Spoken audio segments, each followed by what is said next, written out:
अस्सलाम वालेकुम नाज़रीन, कैसे हैं आप सब। नाज़रीन, एक दफ़ा हज़रत शेख सादी रहमतुल्लाह अलैह रात को शब बेदारी के लिए जागे, अपने बेटे को भी जगाया।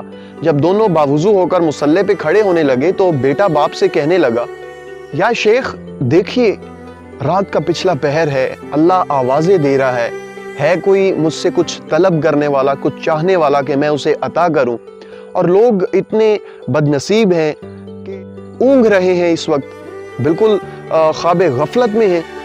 काश कि ये लोग जागते और इस वक्त अल्लाह के हुजूर सरबसजूद होते और अपनी मगफिरत और रिज़्क तलब करते।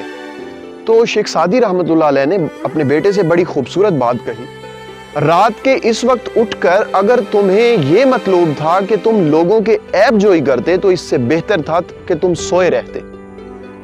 तो इस वाक़े से हमें ये चीज़ सीखने को मिलती है कि नेक अमल के साथ साथ अच्छी सोच का होना भी बहुत ज़रूरी है। जब तक अच्छी सोच नहीं होगी, लोगों के बारे में आपके नज़रियात जो हैं वो पॉजिटिव नहीं होंगे, अच्छे नहीं होंगे, तब तक आपके जो भी आमाल हैं उसका आपको रिवार्ड अल्लाह की तरफ से नहीं मिलेगा। इस वजह से कोशिश कीजिए कि अच्छा सोचें और अच्छा बोलें। अपने मेज़बान अमीन हैदर को इजाज़त दीजिए। अल्लाह हाफ़िज़।